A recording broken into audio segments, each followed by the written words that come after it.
The donations of Alexandria were a political act by Cleopatra VII and Mark Antony in which they distributed lands held by Roman Parthia amongst Cleopatra's children, and granted them many titles, especially for Caesarion, son of Julius Caesar. These were the second of two such donations. A similar donations ceremony was held 2 years earlier in Antioch in 36 BC, at which time the donations enjoyed Octavian's full approval of the Antonian strategy to rule the East, making use of Cleopatra's unique royal, Seleucid lineage in the regions donated. Ultimately, the donations caused a fatal breach in Antony's relations with Rome and were amongst the causes of the final war of the Roman Republic. Background: the donations followed the mixed success of Antony's military adventures in Parthia and Armenia. He had conquered the latter, but had failed in his main aim of defeating the Parthians. He attempted to play up his successes by creating a festival imitating a Roman triumph to celebrate his victory over the Armenian leader Artavasdes,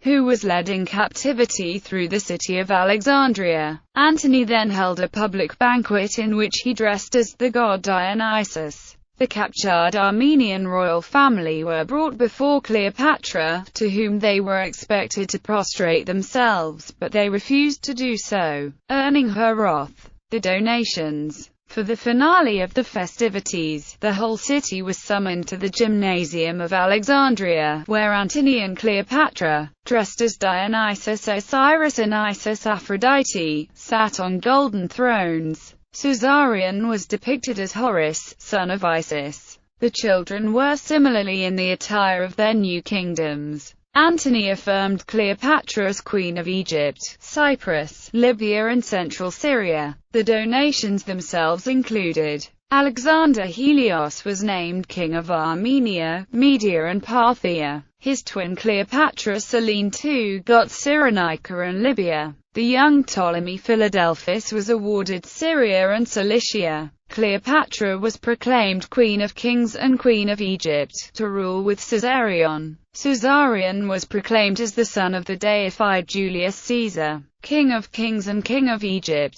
Caesarion was declared legitimate heir of Julius Caesar, although Caesar himself had adopted Octavian in his will and left him majority of his fortune. Consequences: Antony sent an announcement of the donations to Rome, hoping that the Senate would confirm him, which it refused to do. Octavian's political position was threatened by the acknowledgement of Caesarion as legitimate and heir to Caesar's name. Octavian's base of power was his link with Caesar through adoption, which granted him much-needed popularity and loyalty of the legions. Octavian increased the personal attacks against Mark Antony and Cleopatra, and the triumvirate expired on the last day of 33 BC, not to be renewed. Thus began the last civil war of the Roman Republic, with Octavian's victory resulting in the transition to the imperial era.